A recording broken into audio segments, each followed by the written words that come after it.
Merci à vous, Madame la Ministre, d'être présente aujourd'hui. Je crois que vous apportez toujours beaucoup d'attention au territoire et pour nous, c'est important de vous avoir à nos côtés. Moi, je voulais rappeler que le département de la Lozère, qui avait une haute valeur environnementale, vous avez cité l'inscription au patrimoine mondial Causse-Cévennes, que nous partageons avec les Héroltais, les Gardois et les Aveyronnais, mais nous avons aussi un parc national, 2 parcs naturels régionaux qui sont en préfiguration, et nous sommes engagés depuis plusieurs années en faveur de la transition énergétique, et nous faisons partie des 7 départements qui avons déjà créé une agence locale de l'énergie et du climat. Donc ce que nous allons signer aujourd'hui, les actions que vous allez nous aider à financer, elles s'inscrivent dans un plan qui est beaucoup plus global, hein. C'est 14 actions, donc vous nous aidez sur 6. Autour de 3 thématiques, et je voudrais citer Sophie Malich, qui est une jeune conseillère départementale qui m'accompagne et qui est en charge des politiques de l'environnement au département. Donc autour des mobilités, alors je citerai par exemple les aires de covoiturage, mais nous avons d'autres actions. Autour de l'efficacité énergétique, et je rejoins ce que vous avez pu dire tout à l'heure sur l'impact que ça peut avoir également sur l'emploi.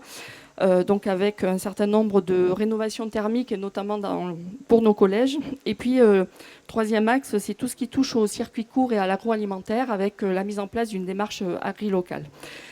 C'est à peu près 4,2 millions au niveau de notre engagement, avec 900 000 euros que le département apporte sur ses fonds propres, donc évidemment avec le soutien de l'État pour mettre en œuvre ce plan. Ce qui me paraît vraiment important, c'est le sens que vous donnez à ces démarches et surtout la mise en œuvre de politiques vertueuses. Trop souvent, l'environnement ou le développement durable est considéré dans nos territoires comme finalement des contraintes. Et ce sont souvent que les aspects négatifs qui sont mis en place. Et je crois que vous avez réussi à inverser cette tendance. Parce que l'enjeu, c'est bien de concilier les activités économiques et évidemment la protection de l'environnement. Et on peut arriver à faire les deux. Et dernier mot, si je peux me permettre, pour les territoires de montagne, comme le département de la Lozère, ce qui est aussi important dans votre présence aujourd'hui, ici à Nantes, mais sur le territoire Causse-Cévennes, c'est quelque part la reconnaissance des aménités. C'est-à-dire que pour nous, les aménités, elles sont très difficilement monétisables, alors même que l'on apporte un certain nombre de services à la société. Et je crois que c'est aussi une belle reconnaissance pour nos territoires de montagne, que vous soyez là aujourd'hui. En tout cas, nous, on est totalement mobilisés pour être à vos côtés. On a déjà commencé à travailler pour la deuxième tranche de l'appel à projet.